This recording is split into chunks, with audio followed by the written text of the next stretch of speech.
forces behind the New Testament, and just evidence for how early the things that we see in the New Testament were proclaimed. And so there was no room for legendary development or any kind of myth to be established. But the gospel we proclaim now, that we see in our scriptures, is the same gospel that's been proclaimed all throughout church history. And so we can know the truth of the things that we believe. So we have an article that you might enjoy, or it might be better than your average sleeping pill. But if you'd like it, they are available here for you. And I do also want to just make you aware of an event that's coming up. So as Pastor Joe is always very generous to mention, I do wear a lot of hats. One of them, my primary role, is as Executive Director of Youth for Christ here in Indian River County. And so we are going to be having an event on Friday, April 12th. It's a 1-hour event, and I'll just go ahead and give you the most important part. We are serving really good cake, coffee, tea, and water. So if you'd like cake, then please plan to come out. It's a free event, and it'll give you an opportunity to see a little bit more about the goodness of God and what he's been able to do through the ministry of Youth for Christ in this area. And so if you're interested, I think Pastor Joe's going to be passing these around. There's a registration on the back, and you can feel free to ask any questions later on. I'll be here. If you're interested, we'd love to have you. All right. Well, for the reason you actually came here tonight, let's talk about apologetics. We have been looking at the evidence for the existence of the biblical God. And I wanted to make sure we understand the biblical God, because, you know, we're not talking about the same God as other religions. We're not talking about the force or, you know, some other concept that is not equal to the God of the Bible. So we want to look at evidence that shows that God exists, but we want to make sure that the evidence that we're looking at also points to the God that we believe in, the God we see affirmed in the scriptures. And so we've taken a look at several lines of evidence. And so the first one we looked at was this, that we could see that God exists from the fact that the universe we live in has a beginning, has an origin. If the universe had always existed, then there's no need for a creator. But evidence in science, evidence of physics, has demonstrated that time, space, and matter, all that exists in our material world, came into being at a point, a singular point in the finite past. And so something had to cause everything to come into being. We looked at the evidence for that. Then we looked at what was created. And we saw that what was created has substantial, complicated design.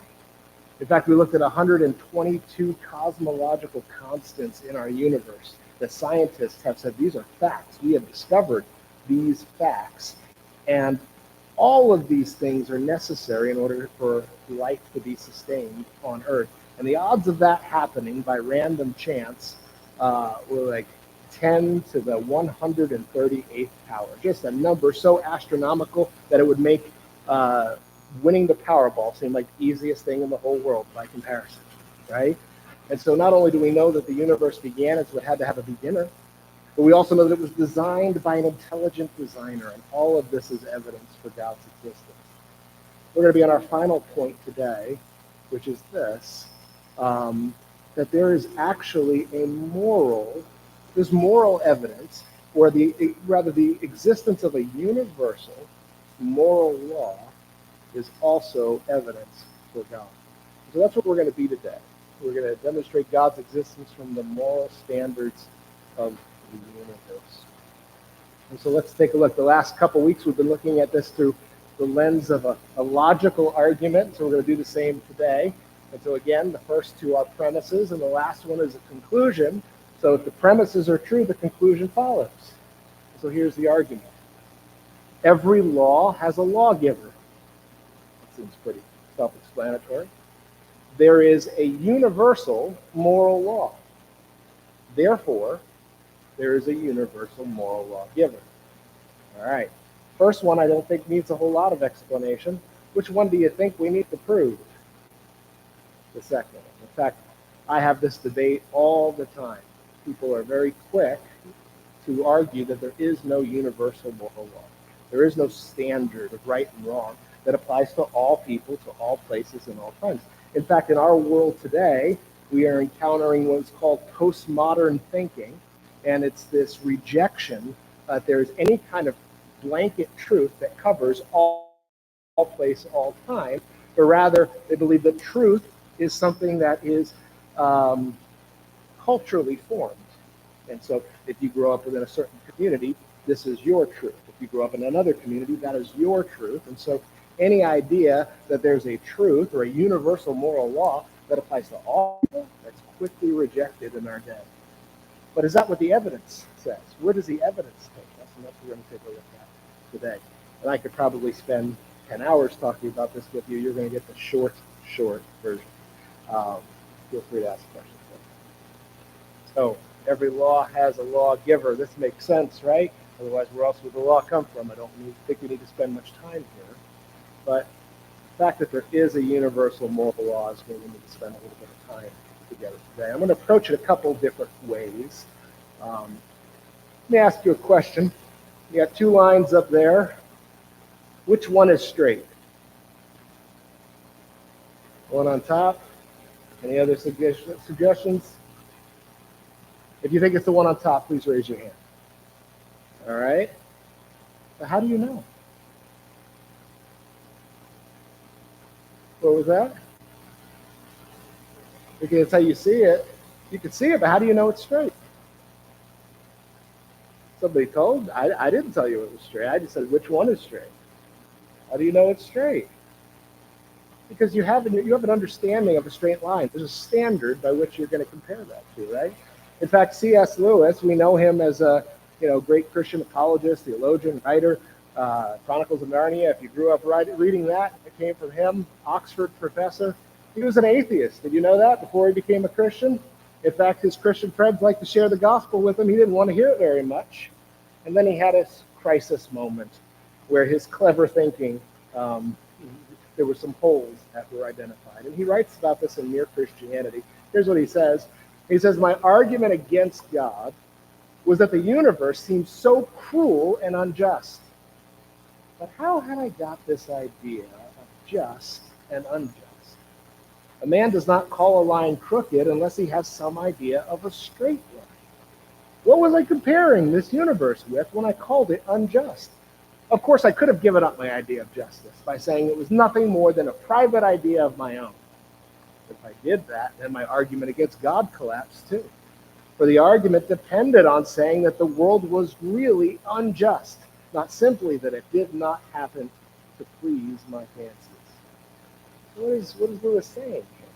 He's saying that in order to say that the universe or the world is unjust, that it's evil, then there has to be a standard of just and a standard of good, and there can't possibly be a universal standard of good unless God exists. And we're gonna take a look at why that's the case as we go forward here today. But just think about this a second. Where would any kind of universal standard of good that applies to all people, all places, all nations, all languages, all times, forever and ever, amen, where would that come from? If not God, then what? You think about government. Laws change all the time. Think about cultures. Our culture shifts every other day. Everything is in flux. The only way that there could be a universal moral law that's applied to all people that we all recognize is if our Creator endowed us with it, because He is the moral lawgiver. We'll look at this. We'll make this case a couple different ways. But how do we know that this portrait is accurate?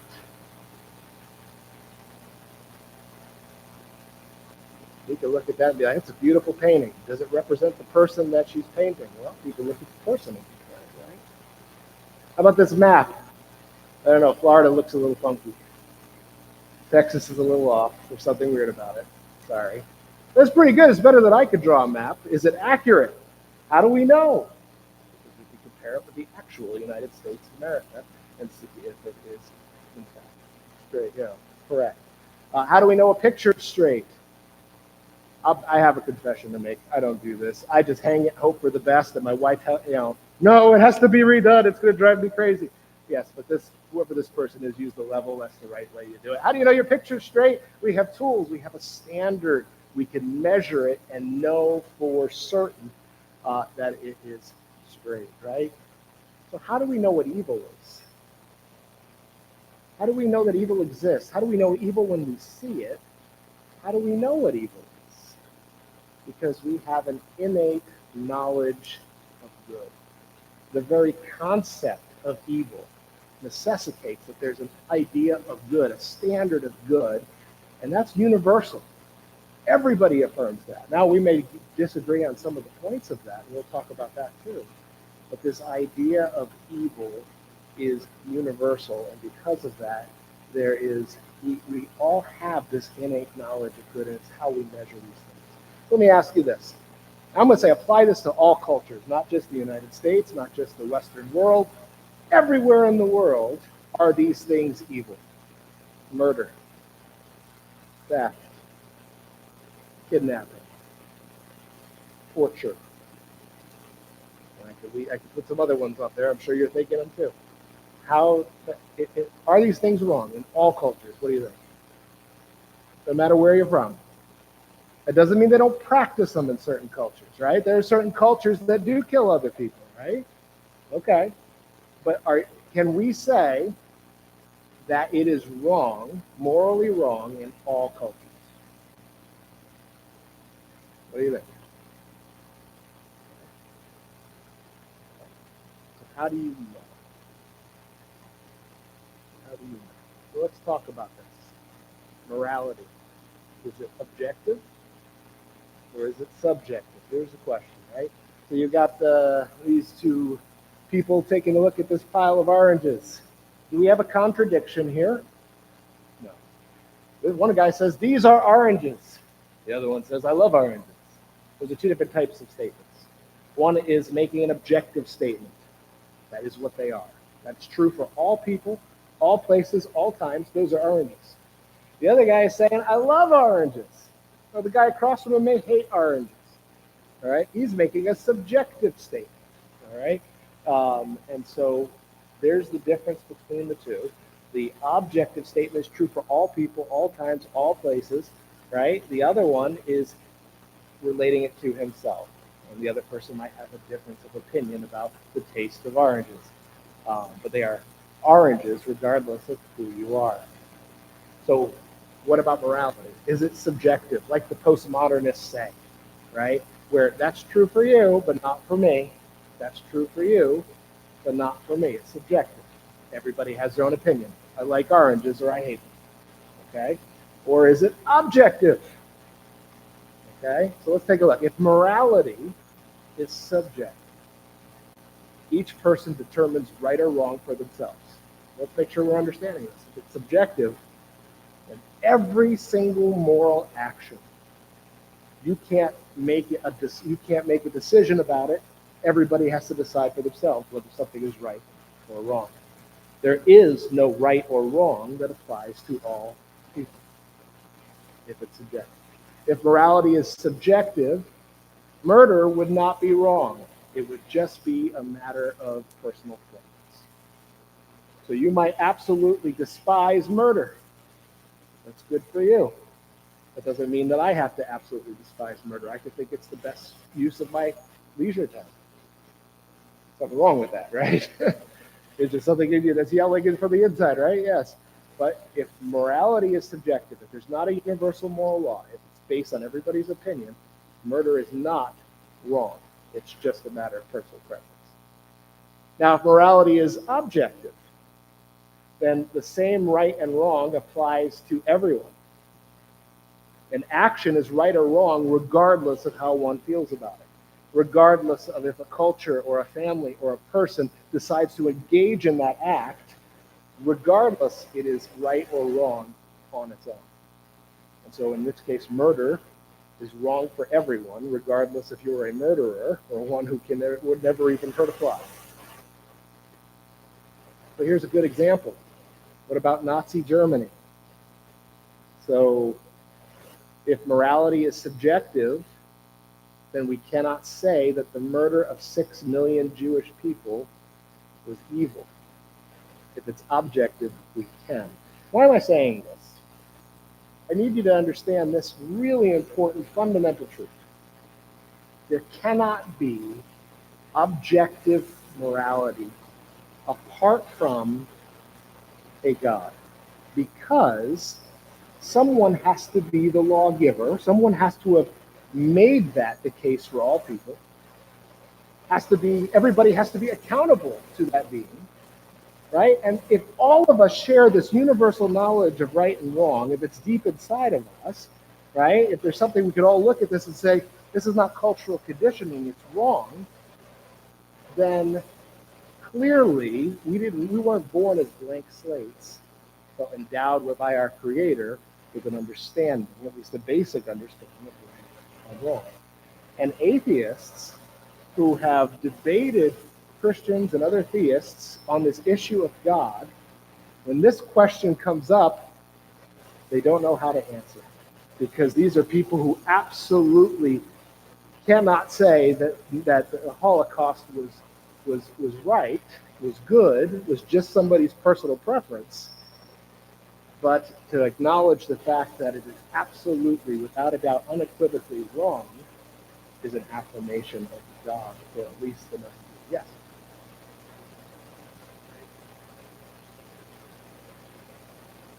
Okay.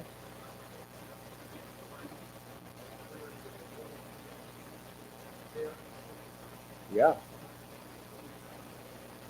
Yeah. Sure. Because what does that do? It takes murder off the table. So if you're talking about a human being, now you're talking murder. If you have dehumanized the baby in your mind, now you're talking about something that's in your mind not human, and so you could rationalize your decision. And so that's at the heart of this. So there is a realization that there's an objective moral standard, right? Their recognition that murder is wrong. We're like, no, you're committing murder, but they have to dehumanize. And think about some of the major hate crimes, genocide, other things going on in our world, in our history, including Nazi Germany. What was the first step? To dehumanize the people being targeted, right?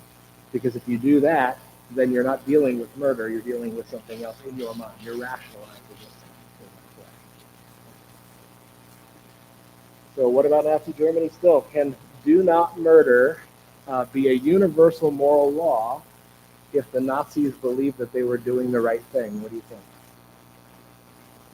Can do not murder be a universal moral law if the Nazis believed they were doing the right thing? Yeah, it could still be wrong, even if a whole group of people is still engaging in that act. And the question that you had was great, because even the idea that we dehumanize in order to commit murder is proving this case as well, right? So we have cultures where people engage in different things, right, that we would say are absolutely morally wrong. But the fact that they engage in it doesn't make it so that, it can't be the universal moral standard. Okay? In fact, here's the number one thing that I have found, and I'm probably getting ahead of myself on my PowerPoint, but what if I'll give you a story. I worked there was a season after the recession back in 2009. Lost my job in ministry because I was a youth pastor, and when churches were cutting, that was one of those expendable positions. Got a job at CBS, and one of my coworkers was bragging about the fact that he was cheating on his wife with the rest of the staff. And we're sitting here trying to engage with him and explain to him that this is wrong. And he says, I don't think it's wrong. I could do this. I said, well, what if your wife cheated on you? How would you feel? And he got red in the face, angry. What about the Nazis? It's okay to murder 6 million Jewish people and gypsies and others. Okay. Well, what if the tables were turned and they were coming to murder you? Well, now all of a sudden, they recognize that would be an injustice. That would be wrong, because now it's them. Oftentimes, we could rationalize right and wrong, but if you turn the tables and apply it to yourself, you recognize, wait a second, I would consider it wrong if that was done to me. And a lot of times that helps people break that erroneous thinking. I mean, what does Paul say in Romans 1? We suppress the truth in unrighteousness. Just because there are individuals, groups, even nations that have bought into lies that cause them to act a certain way, that doesn't mean that it's right that they act that way. It just means they're suppressing the truth. And sometimes bringing up those kinds of things helps to shake that loose. So again, can do not murder be a universal moral law? The Nazis believed they were doing the right thing? Yeah, because if we rounded them up and all their Nazi family and friends murder them, they would definitely.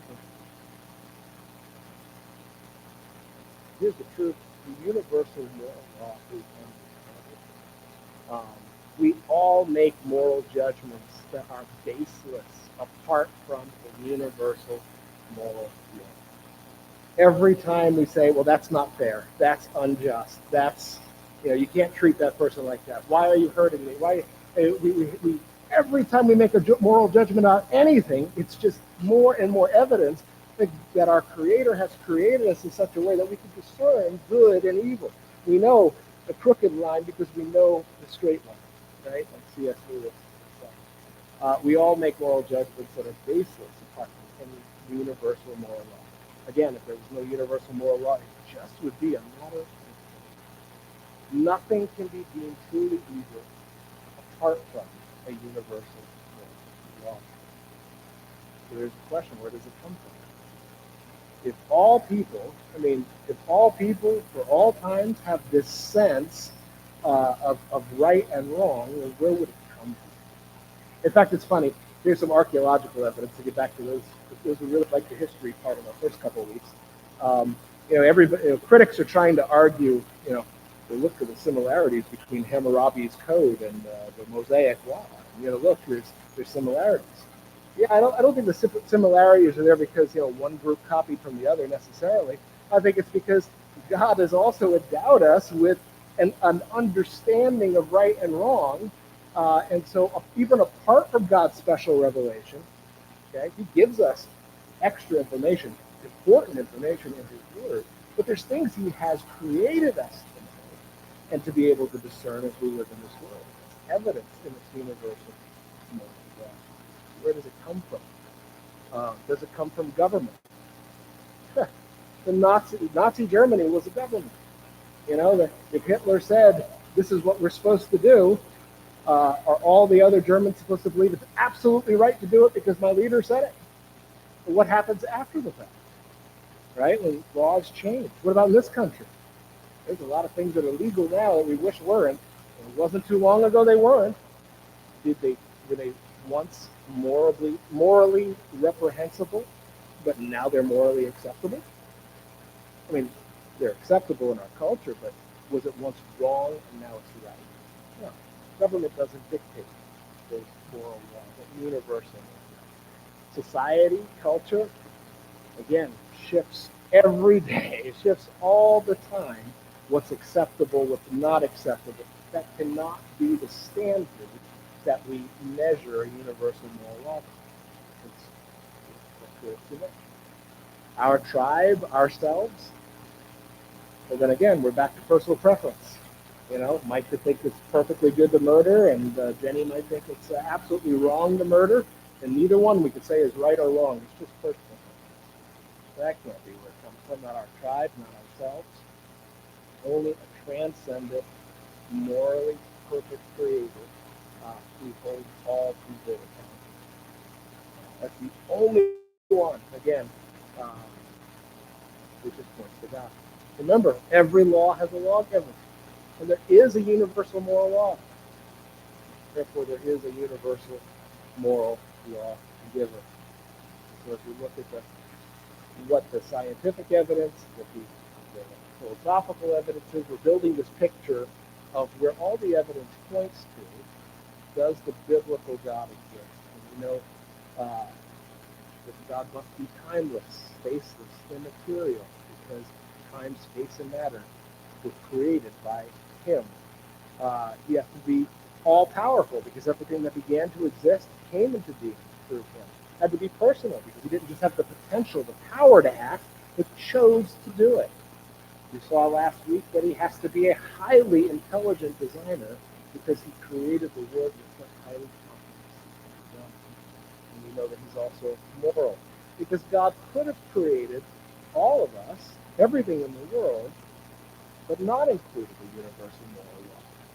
He could have created everything, including humans, and not included a sense of right and wrong. In fact, it's interesting that when you look at the animal kingdom, right, when you look at not the place in Disney, we're just talking about the animals, you know, aren't we really happy we don't live that way? Where it's like, hey, smaller creature, I'm going to eat you because I'm hungry, and treat each other, other humans, in that respect, right? It's not kill or be killed. It's not a dog eat dog world. For humans, there's something distinctly different in the way we value people, the way we hold morals, and this transcends cultures. God has created human beings as moral beings, so our God must be a moral being. All right, does the God of the Bible exist? Yeah, so far according to all the evidence. Now we're going to go into another topic here in a second, um, because we just looked at lots of evidence for the existence of God. So we might as well talk about the number one argument that's raised uh, against the idea of God. We'll do that in a minute. But is there any questions about what we've talked about thus far?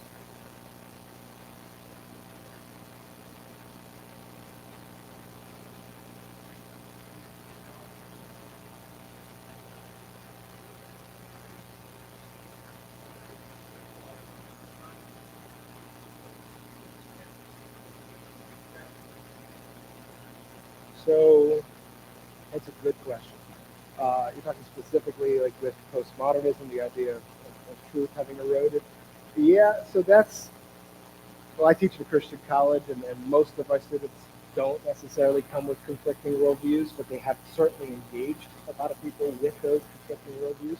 And youth ministry doesn't deal with that all the time. That's what's in our culture. As we engage with people outside of the church, you're going to get that very often. The interesting thing is that the whole postmodern idea is self-defeating, that truth can be relative. Um, and actually, I probably should have started our whole class together with that. I think I'm going to probably end with truth at the a couple weeks from now. Um, I think truth needs a defense. You know, I think you need to be able to argue for the truth of truth. But the postmodern view is self-defeating. In fact, here's something one of my professors used to always say. He said, um, if we don't believe in absolute truth, then how is it that when we go to a doctor expecting a diagnosis and we take him at his word, how do we go to the bank teller and expect him to give us an exact answer to something and trust him at his word?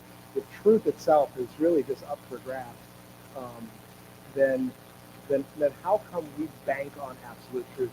If you ask your spouse, have you been faithful? We expect the absolute truth as an answer. We are people who demand absolute truth. In fact, all of rational discourse, all of our ability to have relationship and communication completely breaks down without the truth.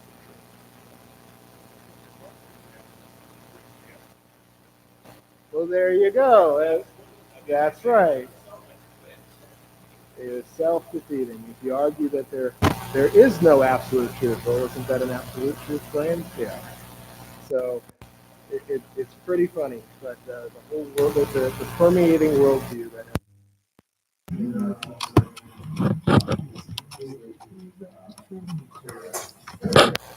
and then applies. Good question. Any other questions? All right. Raise your hand if you've ever suffered. Raise your hand if you've ever experienced instances of evil in this world. Raise your hand if you've ever experienced pain. Keep it raised if you've ever caused pain for somebody else. This is the human condition, right? Anybody who didn't raise your hand, You're either really tired, weren't paying attention, or you're a liar. Because this is intrinsic to humanity. This is all of our story. Now, to varying degrees, varying experiences, but everybody has experienced evil, pain, and suffering. I mentioned earlier this is the number one argument raised against God's existence, or God's goodness, or God's power. And the reason for that is because it's also not just a rational argument, but one that touches every person at their deepest being. If I ask you to close your eyes and remember the hardest season of life you've walked through, the greatest injustice you've ever faced, the biggest act of betrayal ever done against you, the most searing loss of a loved one you've ever lived through. I mean, we could all picture those moments and we could feel them, right? And this is here's where I want to just preface our next section here, is that we cannot lose sight of that as we're having a rational argument with somebody over God's existence, goodness, or power. Because while we want to defend the truth of Christianity, we need to recognize the fact that even if they're not coming out and saying what it is, when people bring up this argument, it is tied to pain. It is tied to real life experience, and we need to be sensitive and respectful of that.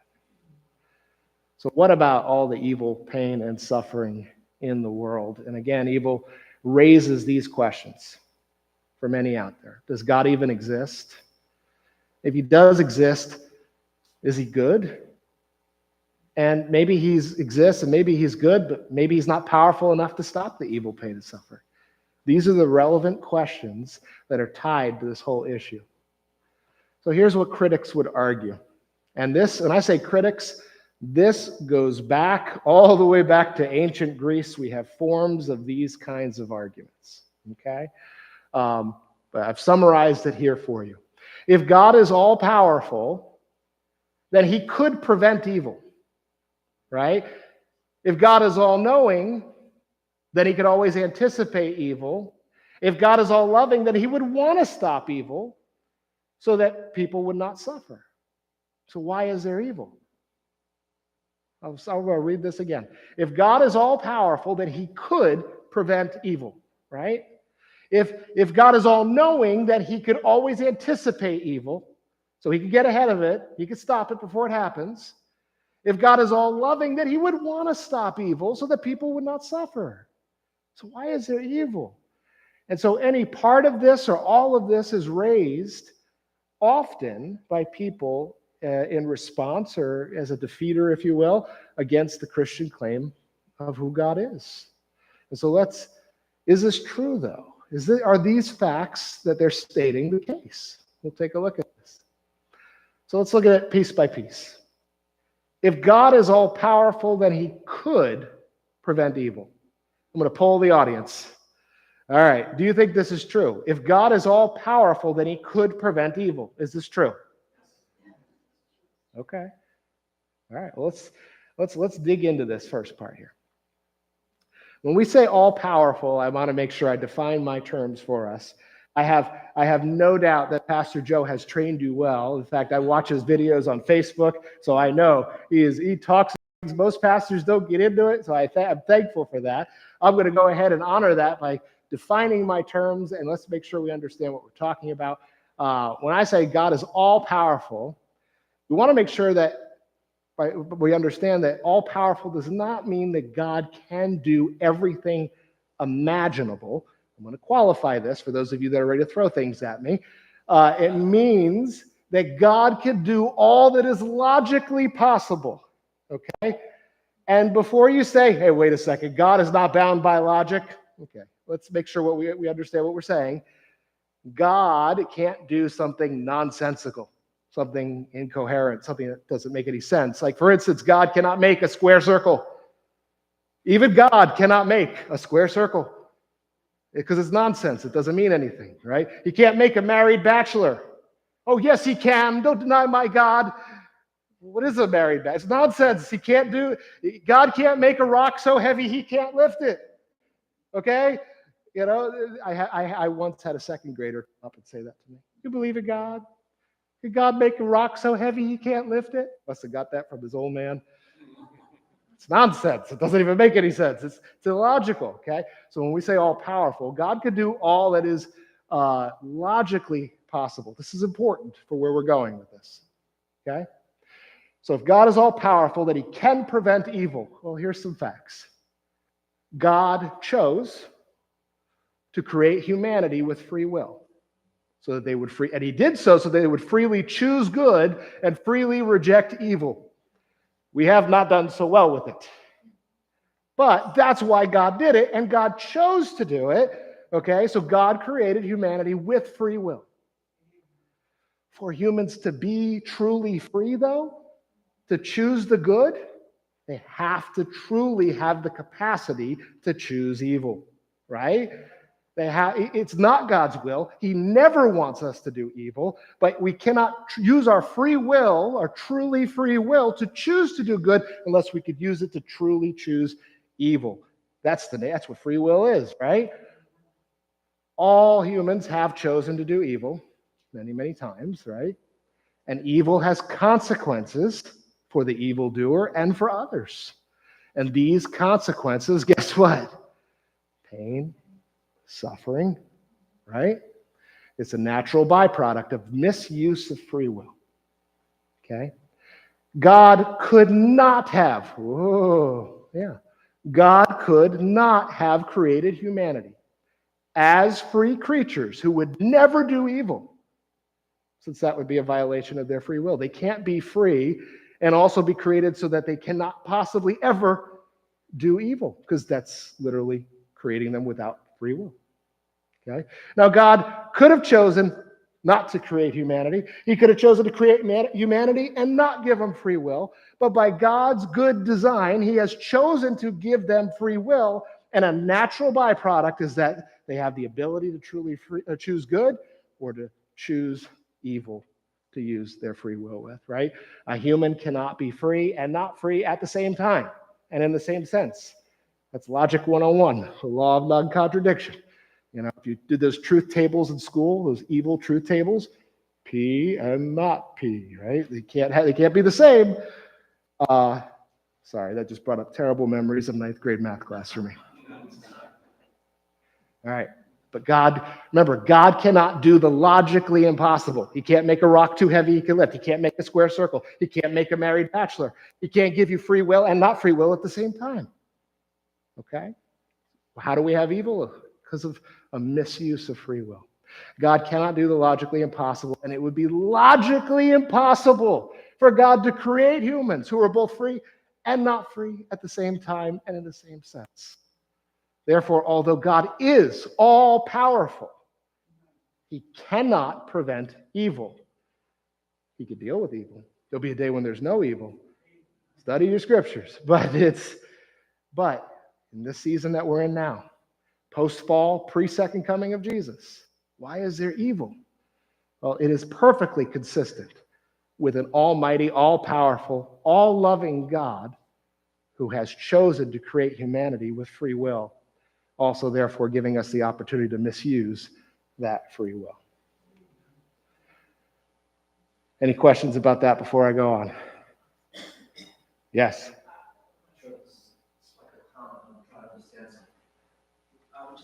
Came to mind Calvinism. Okay. And Calvinism has correctly. You really can't choose God. He has to choose you first, and he has to give you the Holy Spirit. And if he doesn't quicken you, you will not choose him. Sure. Is that correct?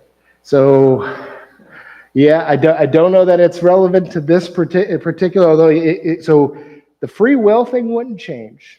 If you held to Calvinist belief, then you would think that your free will would play out. It's conditional free will in that sense, yes. So it would be God has chosen who's going to be redeemed, who's not. There's no choice in the matter whatsoever. They say, you have no say in the matter in terms of being born into this life, you're in the flesh, and you have no say in the matter being born into the next. I'm not saying I agree with that. Sure. That's how Yep, lots of interesting questions related to free will for sure. But when it comes to this, here's what we have to understand, right? Come on, let's think about it. 99.9% of the evil, of the pain, evil, and suffering you've experienced, has it not been from a person's use of free will? Think about it. Somebody hurts you, either from intentionally doing it, or it was a byproduct of their choice, or you did it to yourself, or somebody said something, somebody did something to somebody else, and that hurt you. I mean, free will is where the majority of our pain, evil, and suffering in the world come from. And we'll talk about the other kinds of evil if we get to it. Oh, we got a question? Yeah. I was just going to say that I know every single time in my life that I've ever made a wrong decision or I did something stupid, I feel 100% I did it wrong for the will. Sure. Yeah. And I think that's all of our story, really. And here's the thing. I look back, I don't know if I've told my story on the first day I was here or not. I don't really have time for it now, although I'd love to tell you another time, so you have to ask me about it. But when I heard the gospel for the first time, I was filled with such anger because for whatever reason, in that moment, okay, I was getting angry at God for all the bad things in my life. My parents hated each other. They were divorced, remarried, divorced. I had a single mother. I had to move up to New York from Florida, start a new life, no friends, rough area. And all of this bubbled to the surface in that moment. And I was angry at God. And I'm like, and later on, I'm like, God didn't do that. My parents made choices. Other people made choices. I didn't always make those choices that cost me those things, but people did. And I made plenty of really dumb decisions with my free will that have caused me pain throughout my life, right? So this is our story. And it's so easy for people to point to God because, let's face it, he's all powerful, right? He could have stopped it, but he didn't. And so we tend to blame him instead of the ones responsible for the decisions that hurt us. But appreciate you sharing that. Yeah. What about when people ask, okay, if God's all powerful, why should he knows everything, why should I even try? Oh, sure. Because just because he knows what you're going to do doesn't cause you to do something, right? So you can think about it this way. His knowledge of what we're going to do happened before we did it, but it's still our decision is what caused what he knew was going to happen. So that could hurt your head but so he may have known it before it happened, but the fact that it happened, that's on us, right? And we're still responsible for those decisions we make. And the fact that he knows what we're going to do doesn't cause us to do it. So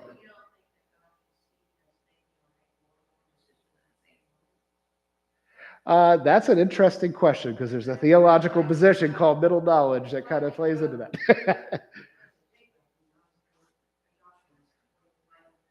Sure. I'm going to answer that question right now, all right, in this next part. If God is all-knowing, then he could always anticipate evil, right? Well, here we go. This is exactly playing into what you just said. Let's make sure we understand what we mean by all-knowing. God knows everything that happens, okay?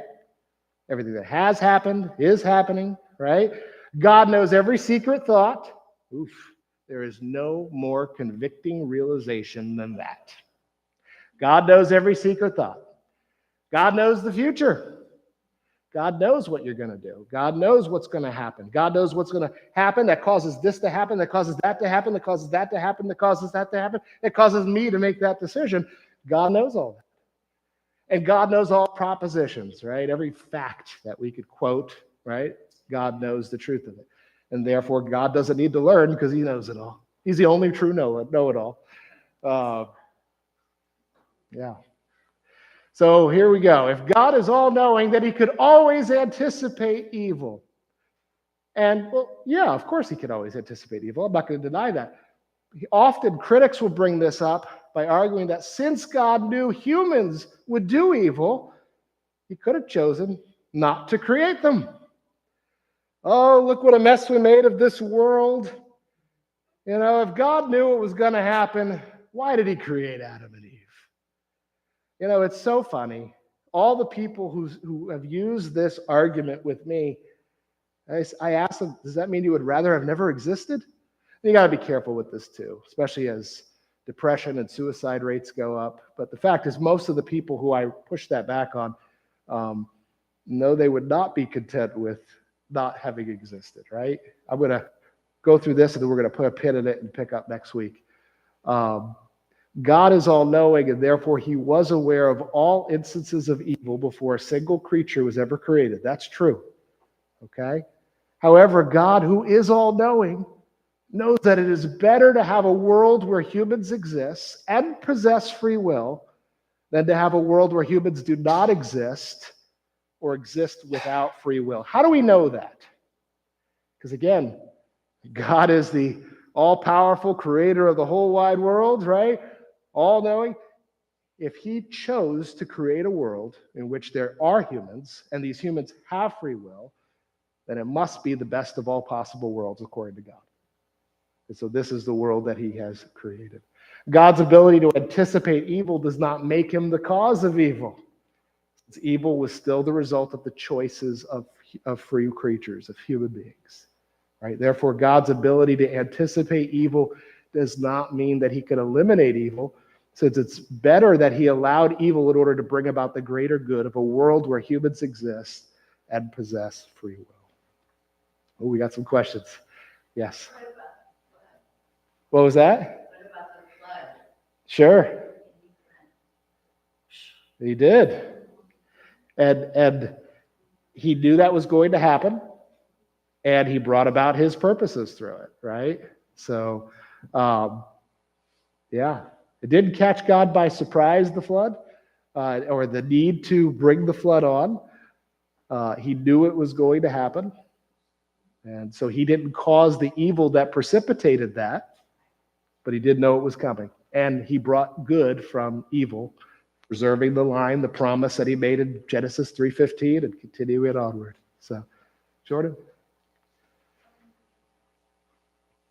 The moment on Mount of Moses, when God got upset, he knew he was going to get upset. Yep. That's a great question. That's a great observation. So here's something that we need to understand, especially as we're going through the Old Testament. We see it more often than in the New, but it's in both.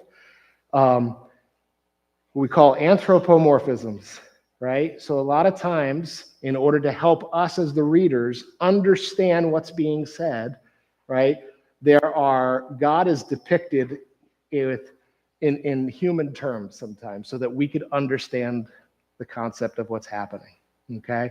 None of that caught God by surprise. When God said to Moses, I'll just erase them all and start over with you, and Moses was like, no, don't do that. This is the people you promised. God knew what was going to happen, but it's playing out that way so that we can learn the lesson of the passage. That's a great question. Yeah.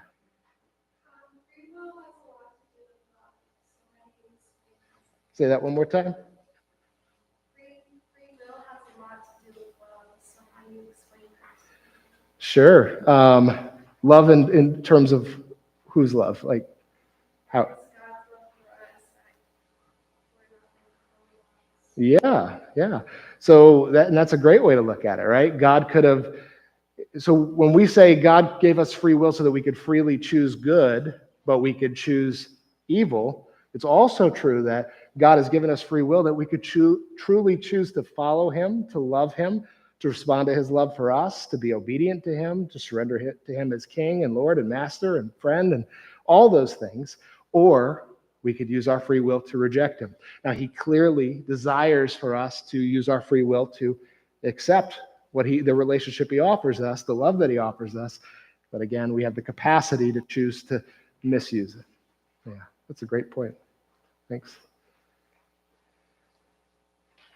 When I argue apologetics with atheists, and when it comes to the point where you say all nature was corrupted by sin, that's the Sure. They don't acknowledge the existence of sin. Yeah. I think that's a human construct. Are you gonna get to that next time, or? Yeah, we can talk about that next time. So here's my suggestion. Always be as relevant to the person you're talking to. And I mean, sin, everything the Bible says is relevant. How we communicate that, we want to make sure it's as relevant as possible. I actually don't use the term sin in a first conversation. I talk about evil. I talk about evil they've done. I talk about that falling short of God's standard, right? So we will get into God and morality and those kinds of things. But sin is one of those words you use and they shut off. That doesn't mean don't talk about sin, but don't use the words that are going to shut down conversation. I would just go about it a different way to say the same thing, but in a way that they're going to be more receptive to engaging in dialogue with you further. But yeah, we could definitely talk about that more next week, for sure. Awesome. Again, I'll be around after. I want to be respectful of your time. For those that have to go, we're right at the 8 o'clock hour. We're gonna finish this topic of evil, pain, and suffering next week, and then roll into our next one. So, thank you. Thank you so much.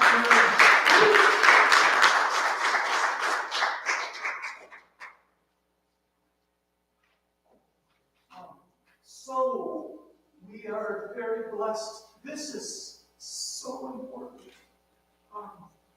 And this is so important that we are equipped to share, to talk about this. So I can't wait for next week to get some more information on that. And again, this is going to be going through pretty much the end of March. So lots of good stuff. I encourage you as well to invite a friend. I do this.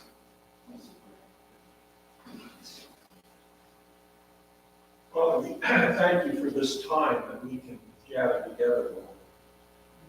As we look at these things, we see the greatness of you. We see the glory of you. And we see how wonderful you are and how much you love us, Lord. Even before we ever created, you loved us. You loved us so much that you sent your only begotten Son, Lord Jesus Christ, to die for us. You suffered pain, suffered judgment upon himself for us. We praise you. We thank you for each one that's here. Pray you bless them. Sense your presence tonight in a special way. We thank you for Kevin as he's been sharing with us. Continue to work with him and use him. And also for those that will watch this on YouTube, Lord, speak to their hearts. We ask that we precious Amen. And again, thank you, Kevin, and thank you for taking questions as well. Again, don't feel like you have to run out and get questions. Great discussion. We can continue that. Sure.